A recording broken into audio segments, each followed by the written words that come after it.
Welcome to Talking Live with Dr. Robi Ludwig. Thank you for joining me this afternoon. We have a special afternoon show. Better late than never. I was stuck in a bit of New York traffic after a snowstorm. Things just really block up. So we are here with the fabulous Brian Fox, who is a fashion forecaster and expert. He's worked with big lines like Revlon. He is multilingual. He basically interprets sociocultural events into fashion, colors, and styles, and advises companies on the next trend for what color's hot and what's not. So it's perfect now that we have spring right around the corner. I think we're all ready to enjoy some lighter colors and some brighter colors, and it's really good to have somebody who can advise us. As you can see, I'm wearing a much brighter lipstick, and that's thanks to Brian. And you can see he's wearing my favorite color, turquoise. Oh my God. Yeah, absolutely, absolutely. So your field is so interesting. I mean, I think we hear a lot about beauty experts, but Right. being a beauty forecaster is something really uniquely very different. It's very niche. It's something that I never really expected to do. I fell into it completely, and I fell into it because I worked for companies like L'Oreal and Procter & Gamble, and I traveled the world for these companies. I lived in 18 cities in 32 years, and when you spend time in South Korea, and you spend time in India, and you spend time in South Africa, and you spend time in Ghana, and you spend time in Colombia, and you spend time in New York, and it's so different than the South of the United States or Toronto or Los Angeles. You know, you can't find a brunette or a redhead in Los Angeles to save your life, you know, so it's very different everywhere, and it is very socially, demographically driven. Color, beauty, makeup, and you see the cultural, especially the global cultural aspect of it coming in these days so much. So are there global trends that you notice? Yes, Okay. absolutely. One example is, well, I'm a big student of history, okay? So I totally read a lot of history, a lot of art history. I go to a lot of museums. I look at a lot of old clothing designs, costume designs, really research all the four pioneers of the beauty industry, people like Elizabeth Arden and Helena Rubinstein and Estee Lauder. I live for Helena Rubinstein. Amazing. I mean, if only we could have been here and went to her spa. I mean, it was like a totally different experience. You could probably appreciate this. Yeah.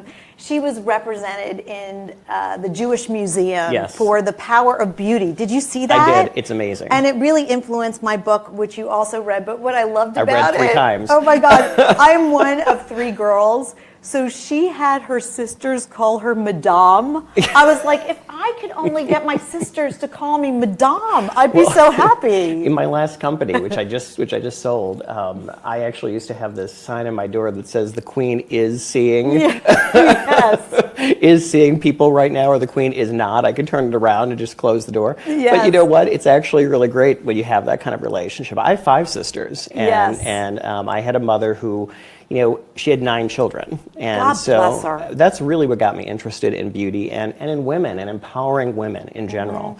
I grew up falling in love with women. I mean, I love women so much that I wish I loved women. You can love them, just not in that way. Well, listen, I go to sleep every day listening to your audiobook now because it's like such good vibes in the morning, and I get so many tips out of it. Just, you know, listening to it throughout the night, I wake up to hear your voice. Oh, like, gosh, I don't know whether to feel sorry for you or like to offer you a Xanax or antidepressant as a result or something like that. I have those, but I don't need them when I'm listening to you. So it's one of the things that I notice in the beauty industry, and you probably notice it as well, is that it's such a youth-oriented business. And yet women want to feel beautiful at all different ages. And one of the things I really tried to change with my book is this internalized expiration date. And it's it's kind of like this cruel joke, because I think about myself just in my 20s or even in my 30s. Right. And I didn't feel as comfortable in my own skin as I do now. Isn't that the truth? And I just feel like I've earned the right to say no, to set boundaries, to be an expert in a certain kind of way. Well, and to own it and to say, this is who I am. You know, you realize at a certain point in your life that you can say, yeah, this is what I do. I'm a socio-demographic trender in the beauty industry. That's right. And, you know, it's your passion and your drive for it. You know, so we were talking about history as an example. And, you know, one thing I look for are trends in art that are now, again, trends today. So when I think of something like symbolism or Gustav Klimt, you know, he was very into the idea of using symbolic, almost iconic, you know, references of gold and the woman in gold and many of his paintings. And it was all about that symbolism, that spirituality of really taking that woman and putting her up on a higher pedestal. And not because she was a virgin or because she was a whore or because of whatever it was, but because she was a woman. Yeah. And a beautiful person in her own right. He loved to paint women. And he had like Adele, his very favorite model, which is the lady in gold.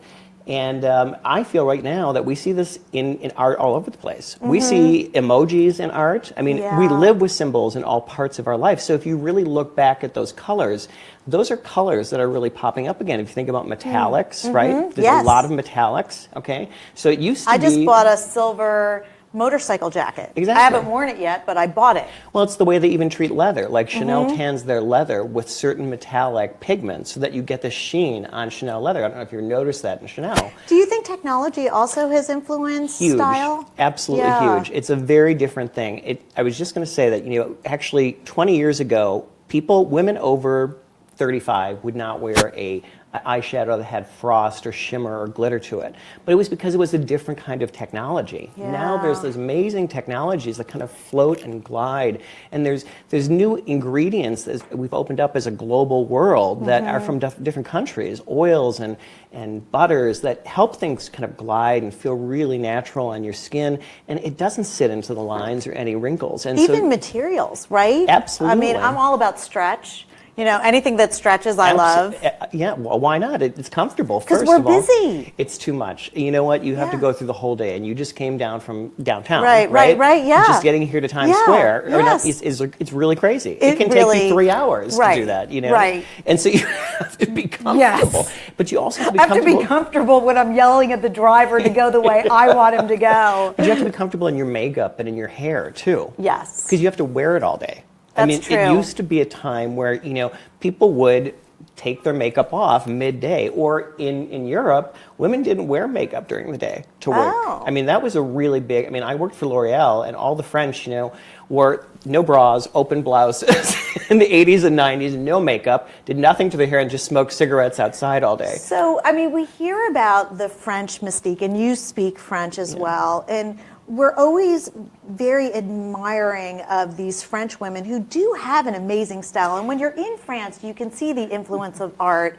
What is it that they embrace? Because they don't have as much disposable income as Americans tend to for their fashion. But they have very high taxes because of the socialism. They get wonderful benefits from the socialism, but they have very high taxes. But yet their fashion doesn't suffer. So what are they doing right? Well, they're buying key pieces. Okay. They're buying key pieces of clothing, key pieces of jewelry, key pieces of cosmetics. They're not the women that you see here in Times Square buying 18 different shades of eyeshadow or you know, having 20 different shades of lipstick. Well, that's a very American thing. We kind of we do things on overload here. Yeah. You know, and you don't have to do that. You can use one thing for many different ways. In fact, one of the tricks I'm going to show you with the model that we're preparing right now is just how to use bronzer to give yourself a kind of a natural tan, and also to contour under the chin and then contour the cheekbones. But you can use one product to do that now, instead of using something just for your cheeks, something to contour, something to bronze. There's so many different ways that you can work with one product, and I think that the French are really good at doing that. And it comes from a long history that really goes back to the Sun King and Versailles. They wanted to make themselves the center of beauty and art and fashion, and they did. Well, certainly, I saw one limited series on the King of Versailles. He was quite a narcissist, wasn't he? Absolutely. But he did like his gold. Yeah, but I mean, you know, listen, if you're going to be a king or a president, I mean, I like gold too, and I'm hardly, you know, in that category. I think you have to be a narcissist to be a king or a president or a prime minister. It probably makes you into that. Well, I think, you have to have a certain amount of self-esteem about your own views in life, and that you feel that something is, very urgent that you need to get across to the people. I mean, we certainly see that now all around the world. I mean, political views and ideas are changing. And that's one thing that's also really interesting. There's a lot of turmoil that's happening around the world.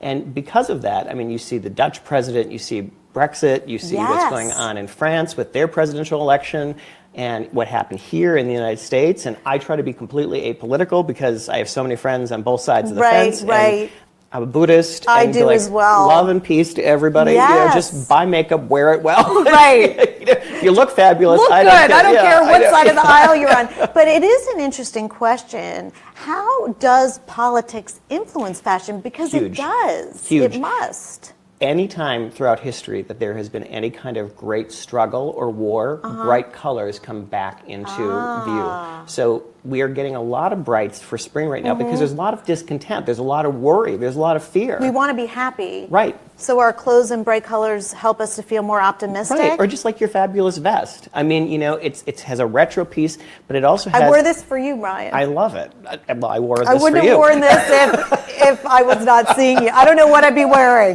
but not this. But it's great because it's retro, but yet it's also modern. It uses modern materials. So technologies do change, and we take the things that we made 20 years ago and we remake them now. Yeah. So we can get darker, deeper mascaras because we have technology that's encapsulated that actually makes the mascara deeper and darker and actually breaks as you put on the lashes. I can make lipsticks now for companies that have 22% pigment in them, and it's not drying on your lips. Yeah, that's important. Yeah, because you don't that want to was a problem. Right. You don't want to have lines and be that noticeable with it. So especially. let me list maybe 5 things to add to our closet or makeup box that makes us feel fresh. What would it be? I would say that everybody needs to really reevaluate, first of all, just their skin. Okay, so it's not we're going into spring and summer. It's time to look into a self-bronzer. Okay.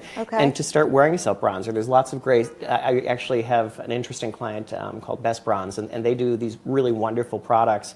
They're the #1 selling bronzing line in Brazil because there's been so much skin cancer because everybody's on Ipanema all the time. And they do look tan. It's all artificial tan. Oh. And they're not going, and actually tanning beds are outlawed in Brazil.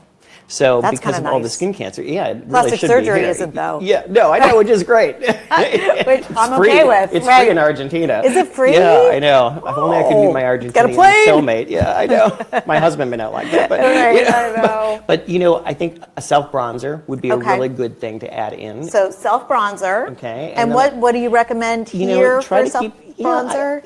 Is there any one, or it doesn't matter? No, you know what? There's so many great brands of self bronzer. You have to kind of look and see. One thing you should be careful of is look at the back on the colors on the self bronzer, because you can actually see red, yellow, blue, because usually they use lake colors or lake pigments, which are FD&C food colors, to give you your color. How do you know you're not going to be orange? Because that look is not good. That is where you want to take, you want to go and you want to take this part of your arm right here. This is where you're going to look most like your face, exactly right here. And you're going to apply them, not buy it right away. Okay, it's not an impulse buy a self bronzer. You're going to take a little bit and apply 3 different shades here and see which one looks the best. Because if one has violet in it or more blue in it, and you don't have sepia colored skin, you're going to look kind of gray. Okay, and that's not a good look. No. And if you don't have warm Mediterranean or Latin skin, you may look orange. And we don't want to do that either. I'd love to help our president with that. I'd love to help him with the bronzer. Well, if he's watching this today, you're available. I am. Tweet about me, Brian Fox. I'll get you a self bronzer. There we go. But let's make America beautiful again. And then I would say, go lighter for the spring and the summer. Get a really nice translucent powder, something that doesn't give you a lot of powder, because you're using your bronzer kind of as your foundation to give you your color. So do a translucent powder, and then this is going to sound a little silly, but get another bronzer, a powder bronzer. That you can then brush around your hairline, down into your cheekbones. Like right now, you can see it on me. I have self bronzer right around here, right onto my cheekbones, and then under my chin. Okay? So what that does is it frames your face. It looks like where the sun hits right here, like you have a natural bronze tone. You can also take your self bronzer and use it as an eyeshadow. Okay? I mean, listen, that's what everybody has their eyeliner, right? Their black or the brown pencil eyeliner. A little pencil eyeliner, a little mascara, use your bronzer on there. Really simple, easy look. Get a great bright lipstick, and then just like you did before, I put the brighter lipstick on Yes. you, and you said, well, I like, my comfort zone is So pink. Brian was I came in really late, which is atypical of me. So Brian was lovely, and he said, let's get some brighter lipstick on you. Put some lipstick, and I looked at myself and I said, okay, I love it, but I need to tone it down a little bit so it's my comfort level. So it's nice to play. Right. So in other words, get a bright color, but then have maybe in a lipstick something that's creamy, that has a lot of pigment in it, like this lip gloss I did, or a lip gloss. I hate when something doesn't have pigment. And then get something like you had with the pink, light pink, that is more of an overglaze on your lipstick. Listen, those are the products that'll really get you through. Okay. The colors that are really hot are greens, blues, peaches, iridescence. Okay, so a lot of metallics and iridescence are really, really popular right now, because we're seeing that whole sense of majesty, that we want to kind of play in that world a little bit. And and also we see it so much through animation, through through television, and we're all into these series like Downton Abbey and Versailles, and where there is all this gilding and gold and silver and platinum, and it's a big deal. Do you think that's also related to the economy being slow, and so we like to feel, if we're associated with gold, that's right, we feel opulent, we feel wealthier, we feel that's more successful. Bright colors and bronzers. Bronzer will make you feel more alive, right? It makes you feel like you're out in the sun, like you're getting energy in your system, like you have really healthy skin, healthy body, and then some bright colors, and it's okay to use them in different ways. Like a lot of eyeshadows you can wet down and use as your eyeliner, and then just take it as a powder and brush it on over your lid. I do that. Does it have to be the wet to dry though eyeliner? It does. Okay. It should be. They should. That's be able like to my tell favorite. You, it's a really easy trick. But there's a lot of brands out there like Bobbi Brown or others that you can do that with all the eyeshadows. And I've worked with so many of them. Chanel can do the same thing with it. You can just wet it down. Do you have a favorite makeup line? Or they? I mean, I've been told that they're all. My father worked for Menem, which was bought by Revlon actually. Yeah. And he was in research and development, and he used to say everything's made out of the same. He used to look at things and say, this cost a penny, this cost 5 cents. You know what? It really used to be like that. Yeah. Okay. I mean, there used to be that same tiering of things. They take one product and put it at different levels at a company. So one company owns maybe, different brands that hit different demographics, but you use the same pot and just fill it in a different component and sell it in a different demographic. Okay. It really has changed. It has changed. It has changed. Okay. So a lot of makeup that's lower end a lot of it is made in China. Okay. And you might want to stay away from some of those things because we don't have all the same, we don't know what the heavy metal count is and some of these things sometimes. We're not sure. I mean, there's certainly been issues about even children's toys and things from China. That's right. And jewelry too, out of China. There's been a huge surge of now people coming back to the USA, but also there's a big influx of South American, Canadian, and Western European companies that are making really great products. And I really work as a specific targeted consultant designer with those companies to create their new best lipstick, or their new best eyeshadow.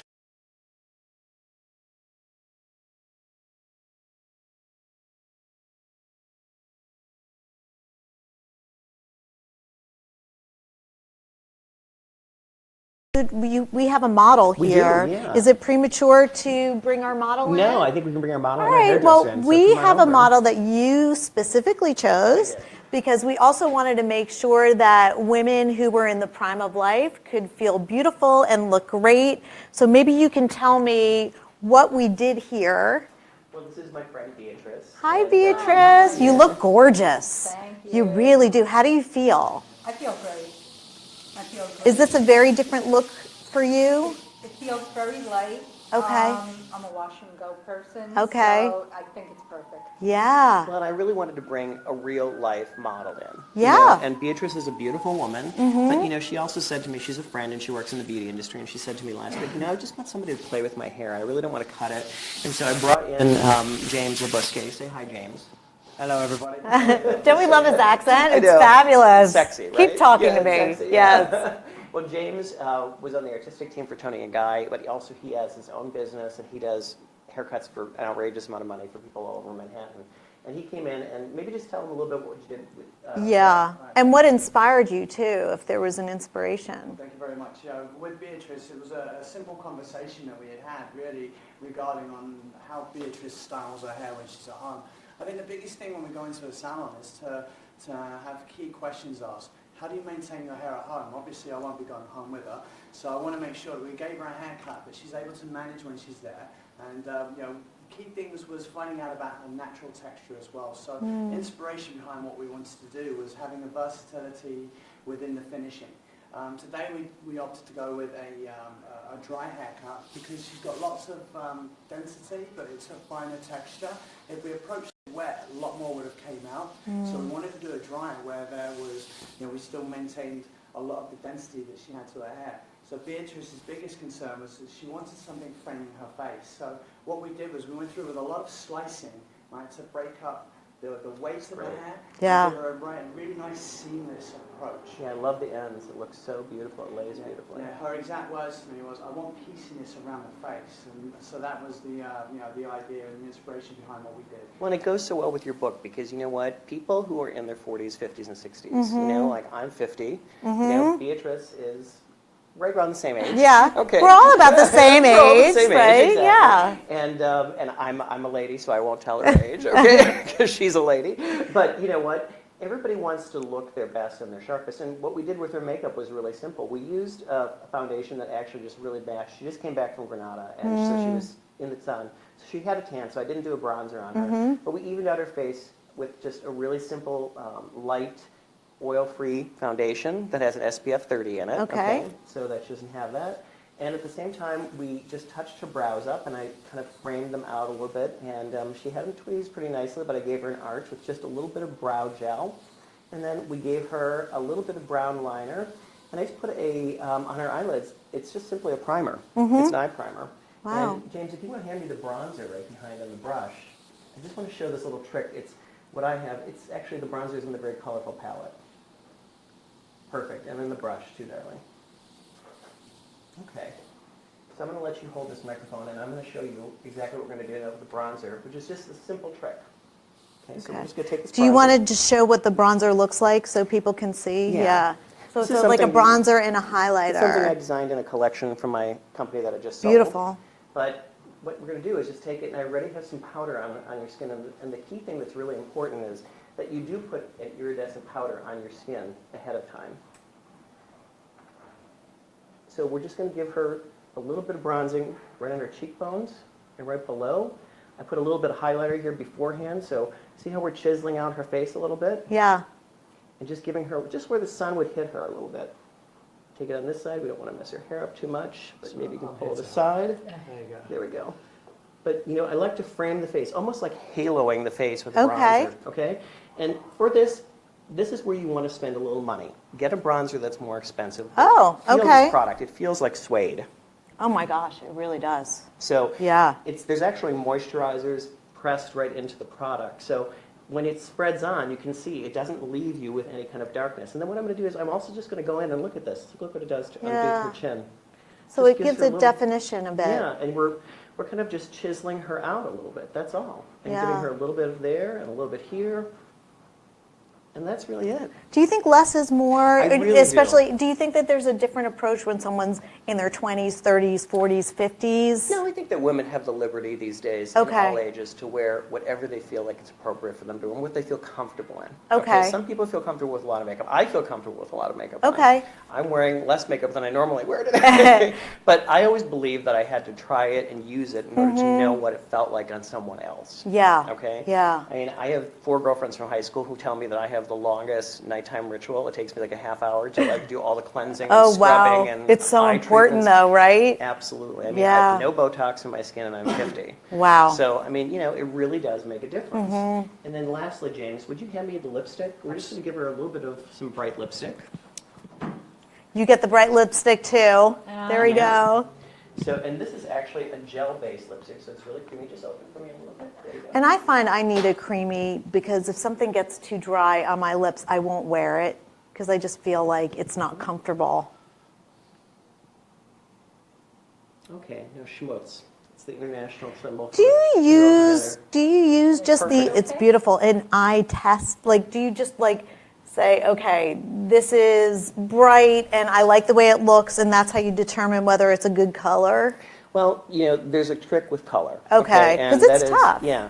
Coral is always a really good bet. Okay. Because everybody looks good in coral. Okay. It's the truth. Okay, so you're wearing kind of a coral, you put a little bit of pink over it. Yeah. It does. It just brings out tone and color. It relivens and freshens you up. And it doesn't matter if you have black skin, if you have sepia skin, if you have Mediterranean skin, if you Okay. have more warm skin, pale warm skin, or pale cool colored skin with more yellow undertones. Usually if you go to like a peach or an orange shade, you're going to be successful with it. Now, what about, as in our final moments, I have a question about red. Okay. Red lipstick. Huge. Huge do you have to do something in order to wear red well? Well, yeah, you have to line your lips. You have really to well. line your lips. Yes. It's because higher maintenance. It's higher maintenance. And also, that's another place that I would splurge and buy like a Chanel red. Okay. Or a NARS red. Okay. Because there's more pigment load in those. Yeah. Okay. And they'll stay on longer. You won't have to keep wiping it off. It's not going to smear on your teeth. Because red has that tendency. Yeah, and that's not a But good look. No. Line your lips first, though, because Okay. it'll really hold it on. Okay. And then use a great red. And there's so many wonderful reds. Yeah. But you know what I find? I find that women are addicted to one color or another. Like if they love pink, they have like 20 shades of pink from the same. From I'm so different lipsticks. addicted, so addicted. It's like 20 eye shades candy. of coral, I know. 20 shades of red, But red is definitely actually interesting. You should say any time of struggle or war, Yeah. red is the most popular color for people to purchase. Is that like blood? Yeah, it's like, well, and it's like, no, it's like courage. Yeah, courage. Yeah. It is a color of courage. It's courageous to do that. So Well, you look beautiful. I hope you feel beautiful. Thank you, absolutely. And where can people find you, Brian, if they're looking for you and they have some beauty questions? they can find me by emailing me at brianfox85 at iCloud.com. Okay, or you can just reach out to me on my Facebook page and I will get all the questions to you. Great. Thank you so much for joining us my today, pleasure. and thank you for bringing your Thanks, beautiful James. self, and James for doing the hair. Thanks, Beatrice. Thank you for joining us today on our special afternoon, How to Look Great in the Spring 2017. No limitations. No limitations. I love that. See you next week.